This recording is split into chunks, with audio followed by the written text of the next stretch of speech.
So I'm speaking to Judy, who's the director of Lovely Rejects, and also Lauren, who's the main actress, Lauren Neal.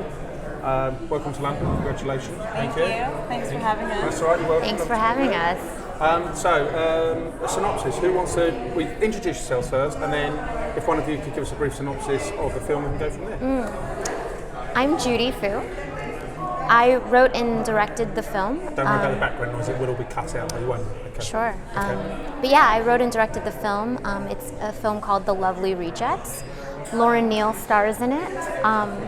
I saw about 400 women, 400 different actresses. 400? 400, a little over 400. Are you starting to understand To now lock just down. how special I am? Yeah. Seriously, I know how brutal that must be.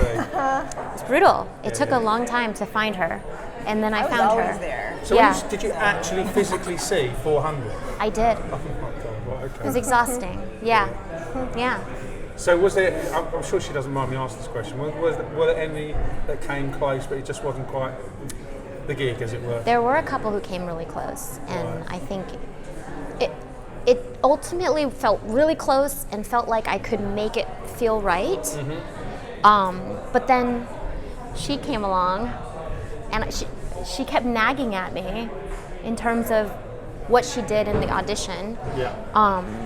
And we brought her back to I kept bringing her back to see her again and again, Right. and try it out with different scenes.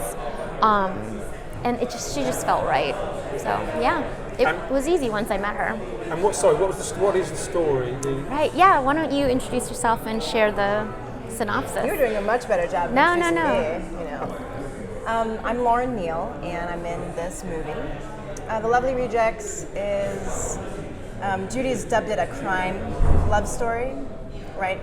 Because it is ultimately a love story between two young people. Yeah. But there are elements of sort of a thriller or a crime thriller to it. Yeah. Just because it's two young people who have lived a large majority of their lives in hospitals, basically. They have chronic illnesses, and then they decide they don't want to be there anymore. They can't really pay for their insurance and all of those things that might be a foreign concept in some European nations, but it's very common in the US. And so they go on a crime spree, stealing and selling prescription drugs, sort of set themselves up as the Robin Hoods of pharmaceuticals.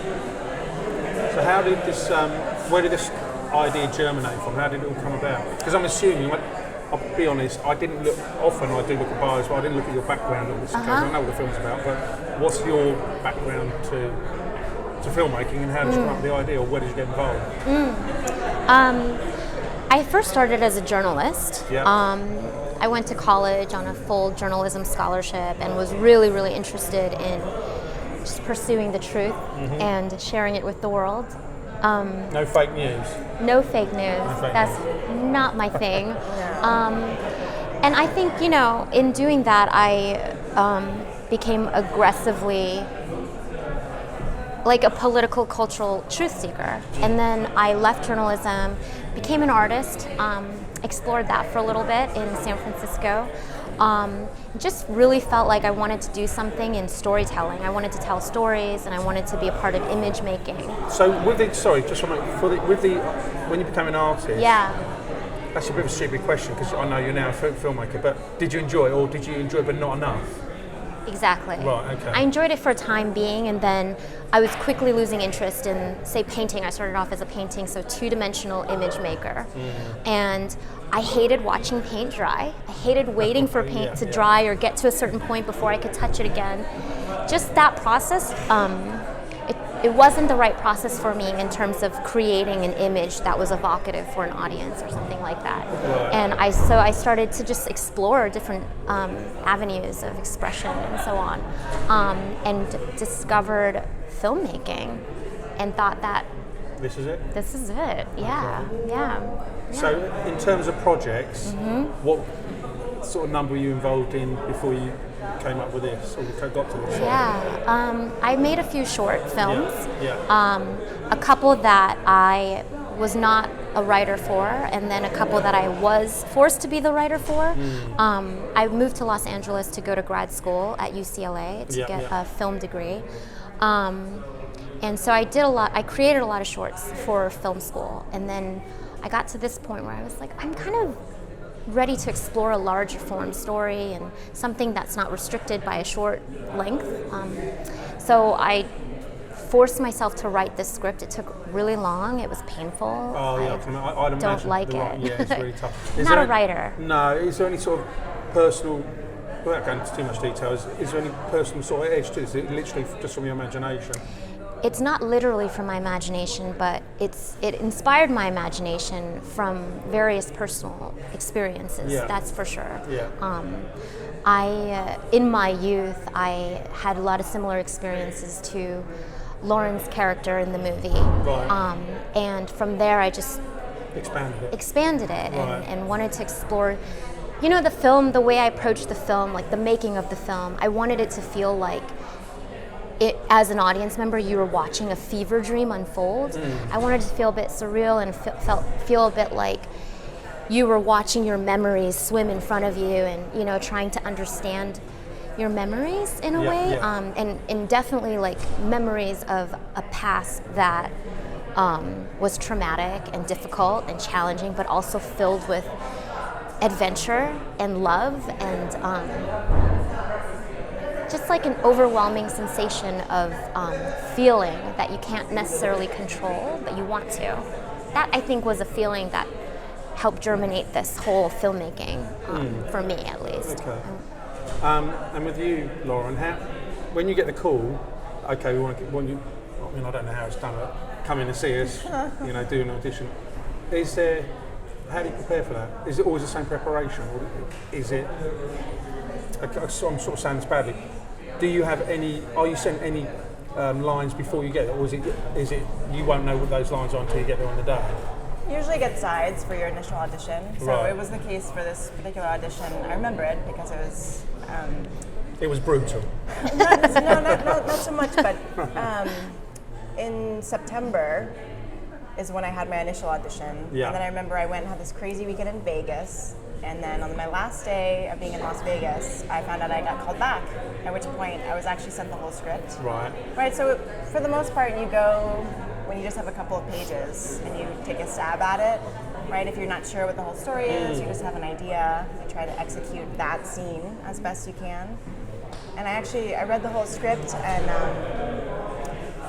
Judy will tell you, because I met her actually at the callback after I read the whole script, and I brought in this poem that I immediately thought of right when I finished reading the script, right. Which probably was what made me stand out. Like, let's be real, you know? We all thought it was weird. Yeah, which is it was but totally you got the part, weird. So it must yeah, have but I yeah. felt like I had to share it because it actually really had touched on something, and I thought it was really relevant to that particular poem, and that was something that was resonating with me at the time.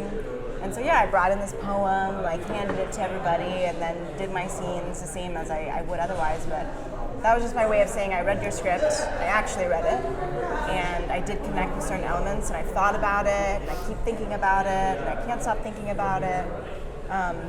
Is it very, I mean, I suppose the temptation is when you're doing an audition, I mean, I've never done one, so I've got a clue, but is it the temptation to over-egg it? Well, what I mean by that is you've got to make sure that you don't put too much in because how can I explain it? That you're not overacting, perhaps that's what I'm trying to say, because you want the part, but how do you hold back from doing that, if that sort of kind of makes sense? Because you want to get the part, you want to project this person, obviously you're right because you've got the part, but how do you go in to do that without going over the top? That might be a better way to describe it. That's not really my style, my film acting style anyway. So I was theatrically trained, but for any audition, honestly, I approach it pretty subtly, pretty realistically. Right.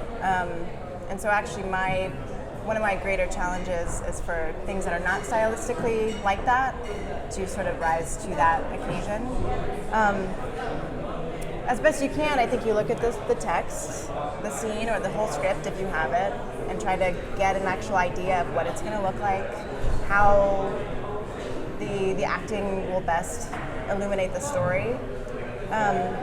Because for this particular audition, it was more like, let me go in and be as real as possible and try to give them a sense that this is a real person in these particular circumstances.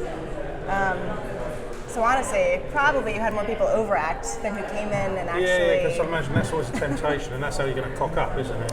Yeah, and that for me is like, so this first scene that I sent out to all the actresses who were being called in, it was kind of a blank scene that off the page, I think you can read it as quite dramatic. Yeah.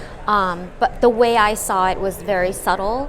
And so basically the way I weeded out all of the actresses that didn't feel right was anyone who came in and interpreted it really dramatically wasn't right. Right. That's kind of what I'm thinking. So I like actresses with a lot of intelligence, someone who can break down a script with me, which is what Lauren offered me.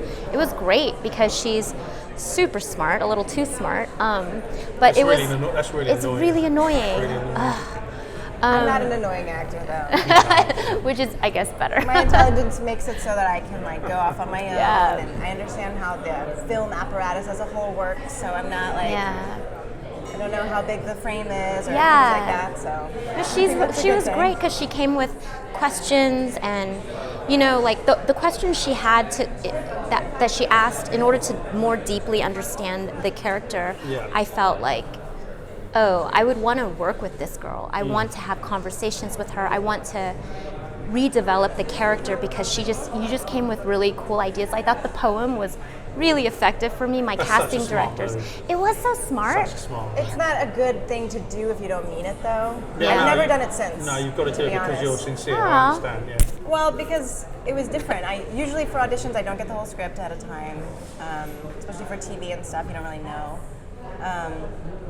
But it was authentic. I guess that's the key.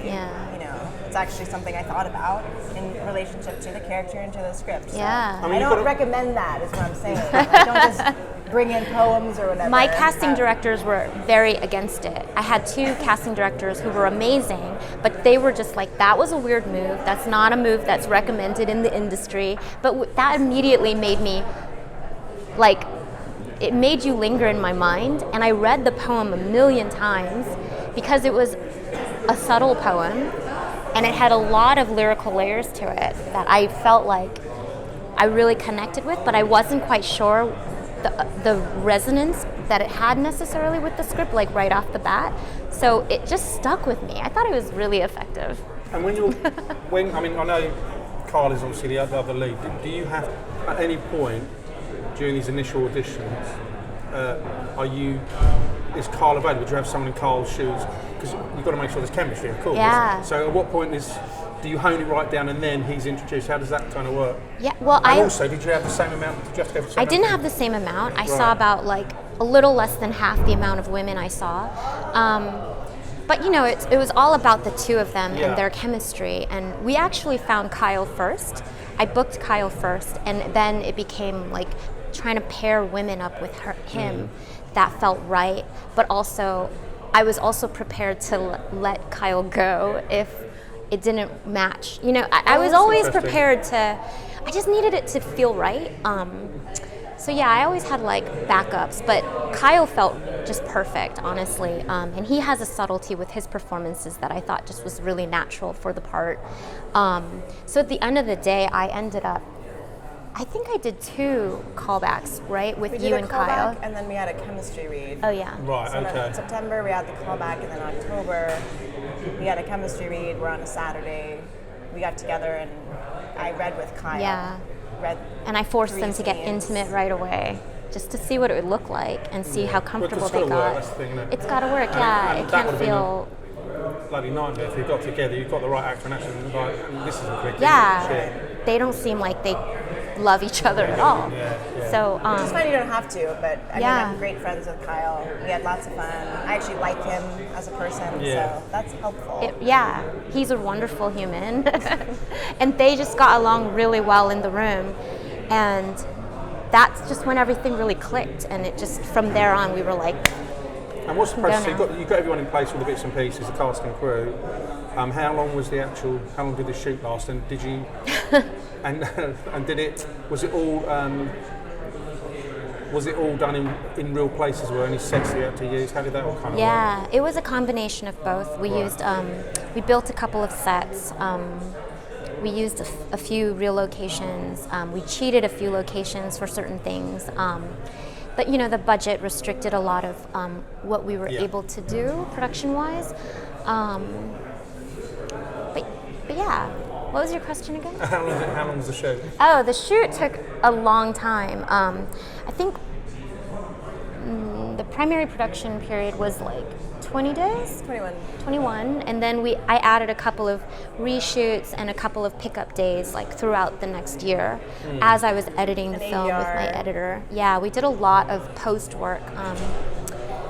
There were a lot of things that happened on set that prevented a lot of other things from happening. Well, that you hadn't planned for that happen? Of course not. Yeah, there was Give us some. I love all these stories. the set blew up or something. Caught fire. Right. Well, Jean had to leave. Yeah. The So DP The what? Sorry. The DP had a death in her family. Oh my word. cinematographer, her grandmother passed away like, in the middle of production, and she comes from a very patriarchal Southern family, so she just had to go, and she was super upset. But it turned out fine. Our gaffer stepped up, and he was already our second unit cinematographer, so it just all kind of worked out. But there were bumps along the way. I had a burglary on set and then off set in post. We were burgled on set. Yeah, and so I lost all of my notes, like Who midway would steal through. your notes? Well, they stole a laptop bag, which had all my personal stuff in my lookbook, and just like at the end of the day, when it was gone, it probably freed me up more because I was like living with it a lot, and as opposed to seeing what was happening in front of me and interacting with my actors and the actual story as it unfolded in front of the camera. But that was problematic, and my laptop was stolen, a $3,000 computer. Well, and then you had all those other things stolen. So many after other we things. finished Yeah. So once we finished the film, my home was burgled. Yeah. And they stole a lot of the hard drives with the film in it. It was like several layers of problems. So had that all been backed up?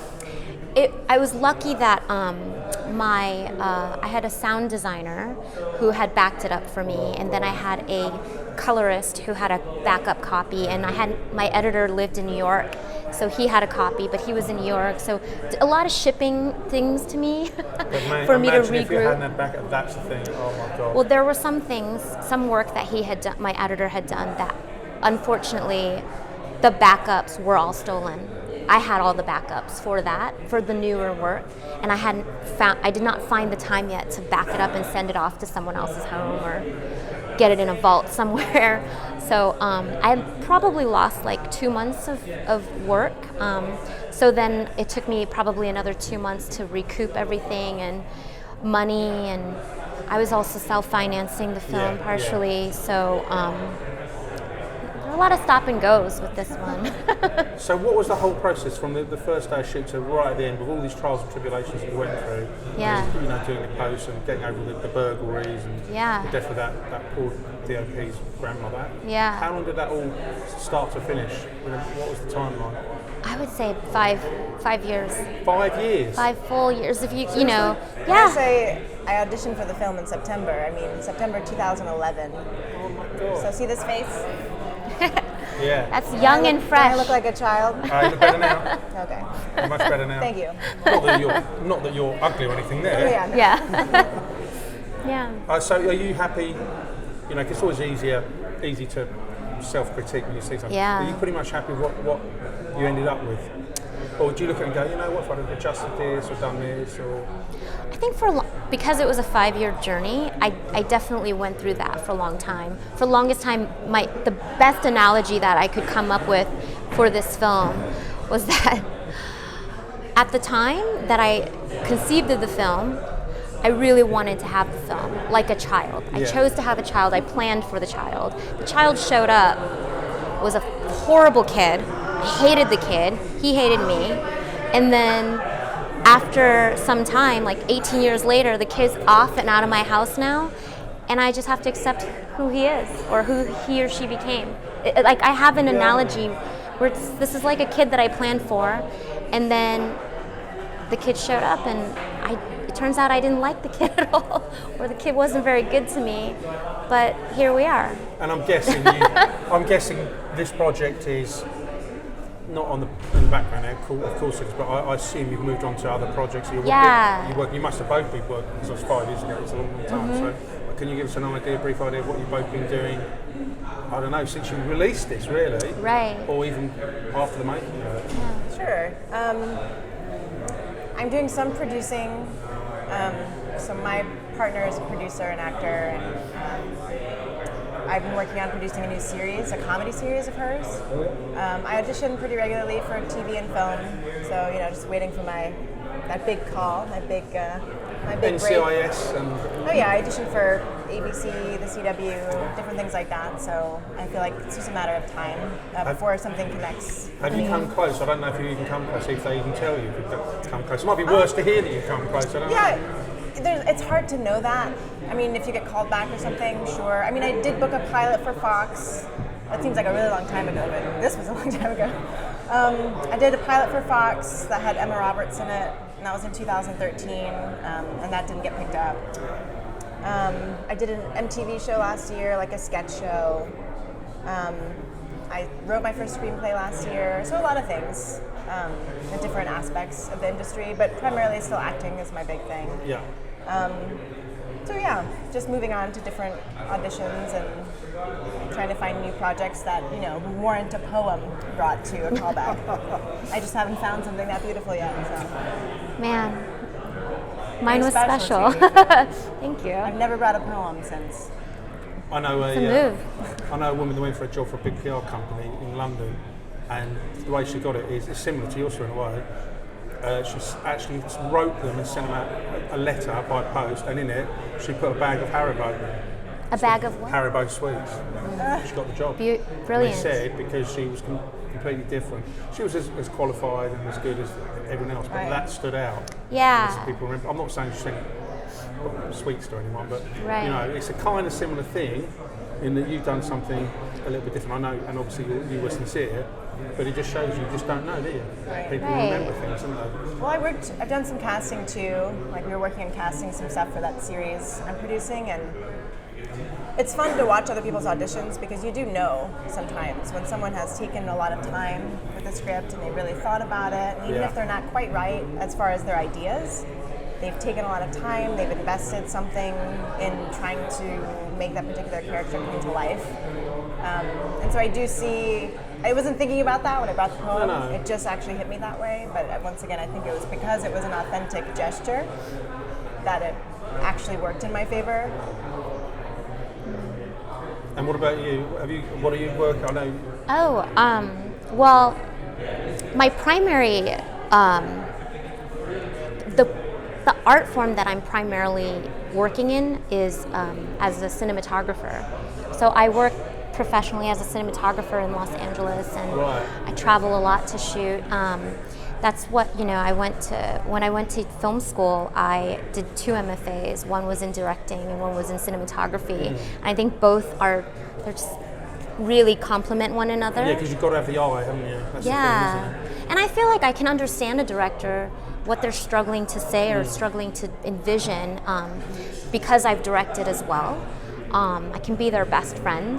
So I think that that's just been my thing, and it's lovely, especially after this experience with my first big project that I directed.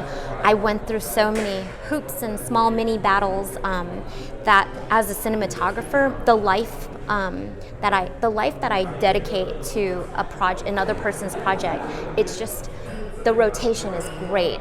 I'm on one project onto the next, and I don't have to suffer through what I suffer through when I directed something. Actors, there's always the actors and actresses. They're the hard work. Well, yeah, they can be a bit of a challenge. I love actors, honestly. They have such great creative life. Well, I do. I think that they contribute a lot, and the craft that you work on is amazing. Without you guys, it's just a blank wall, really, or it's like landscape. Yeah, I know. But yeah, I'm mostly DP. I've directed a couple other things, but they're always small. I think after this experience, what I really learned is that it's going to take a lot for me to direct something again. It's just really? not my favorite, not my cup of tea. It's not your bag, as we say. It's not my bag, yeah. It's not my jam. It is a little bit, because I think the work of a director, it encompasses a lot of other roles. And the role that I love the most, honestly, is as a cinematographer, just creating the image and helping to tell a story that way. But it's also totally because it affords me to live in so many worlds in 1 year. I'm just shooting so many different things in a year, so I'm getting to enter and then leave somebody else's story, you know, and just not have to worry about something like this for 5 freaking years. I know it is, and I think I'm making it sound awful, but it's more that DP life is so great, and I'm really happy with that. But that's where I am creatively right now. Okay, and so one final question. Please tell me one fun fact about yourselves that normally ask. Could be anything. Doesn't have to be connected to a film. I don't want it to necessarily be embarrassing. Okay. Something that I wouldn't know about you. What is a fun fact? How about a boring fact? I don't have any boring facts. They're always really fun. I'll go. Go on. I'm sort of a math whiz, or I always was in my youth.